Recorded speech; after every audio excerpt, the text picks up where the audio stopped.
Elon Musk projects Tesla's humanoid robot will retail for $20,000 to $30,000, roughly a used car. But nobody ran the actual numbers. Inside that robot, one small mechanical part has been monopolized by a single Japanese company for over 50 years, while Tesla Optimus needs roughly 14 of them.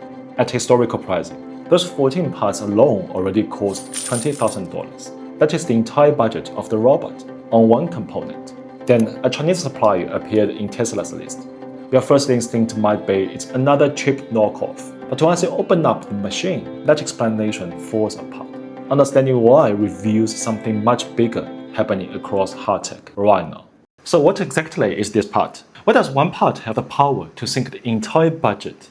It's called Harmonic Drive, the joint that gives a robot its precision, converting raw motor spin into smooth, controlled movement. Every reach, every grasp, every lift runs through one.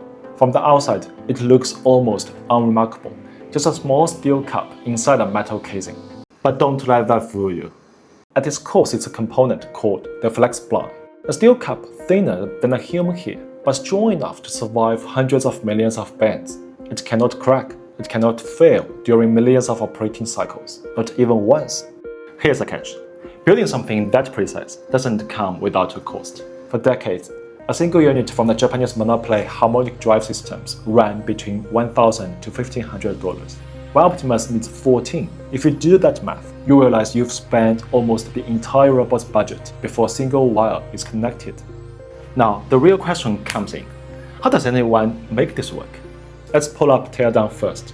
A traditional Japanese unit next to the Chinese version. They look nearly identical. Same wave generator, same flex spline, same circular spline. The most obvious explanation is that someone finally copied it.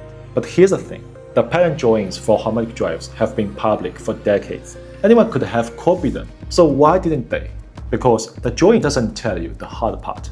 That flex spline spans hundreds of millions of times over a robot working life. Copy the shape without solving the static physics underneath, and your unit shatters within days. The geometry is public. Making it survive a decade of operation is not. So, if it's not a copy, then what actually changed? Maybe the material. That flex spline has to survive years of stress cycles. So a stronger alloy would make sense, right? But around the numbers or material costs, they don't move the needles anywhere near enough to explain an over 60% price collapse. A better ingredient doesn't rewrite the recipe. Two obvious answers, both dead ends. And this is the part most Western coverage walked straight past. Imagine carrying a 50-pound grocery bag with one thing, all that weight concentrated on a single point. Brutal, that finger might snap. Now, shift the bag to your whole hand, same weight, but the load spreads, and suddenly it becomes manageable. It didn't get stronger, you just used a smarter shape. Now think about those gear teeth inside the harmonic drive. What if you could do the same thing to them? That's exactly the question the engineers at a company called Leader Drive were asking. And what the engineers did wasn't copy the existing design. They filed a patent on an entirely new tooth geometry called P-type teeth, built around one key idea: surface contact. Instead of stressing piling onto one single point, it spreads across a curved surface. Think about what that tolerance means on the factory floor. Suddenly, the part doesn't need to be perfect. A small deviation in manufacture no longer kills it, which means the equipment that makes it doesn't need to be artisan grade either. Standard industrial CNC machines, the kind running across thousands of factories, cannot produce a part that does the same job. It's the same reason GPU prices collapsed, not because the chip got simpler, because yield rates went up, more good chips per production run, same equipment. The geometry change did exactly that for harmonic drives. More usable units per batch at a much lower cost. They didn't find a shortcut, they just changed the question. And that logic has a name. Engineers call it design for manufacturability. The traditional hard-tech assumption, better parts require better factories, higher precision, tighter tolerance, more specialized equipment. This case flips that entirely. Redesign the part to tolerate imperfection. And you don't need a better factory, you just need a smarter design team. And once you know this logic, you start spotting it in places where you didn't expect. Tesla ran the same book with the cars.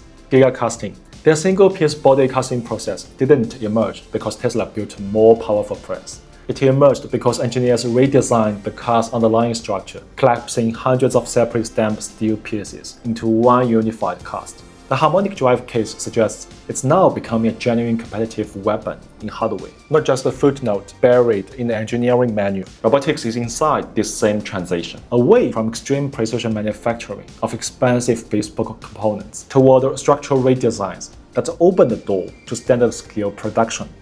Which forces the harder question. Once the hardware cost floor drops, where does the competitive advantage actually move?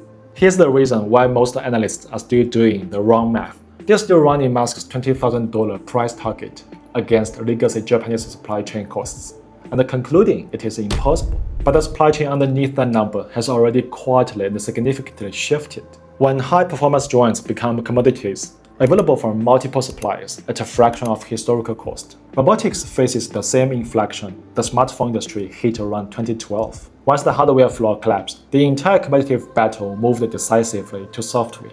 The next 24 months in robotics may not be won by the company with the best custom joints. They may be won by the company whose AI can extract perfect motion from the cheapest standardized one. And that changes the shape of this industry in ways most people haven't started pricing it yet. Hardware is becoming a commodity. Actually, we have seen this before. Once smartphone hardware got cheap enough, the winners weren't the ones who made the best phone. They were the ones who built the best app store. Is robotics about to repeat the same playbook? Drop your answer in the comments below. I'll be reading each one. Meanwhile, here are 2 more deep dive videos I handpicked for you. I'm sure you'll enjoy them. I'm Justin, and I will see you in the next one.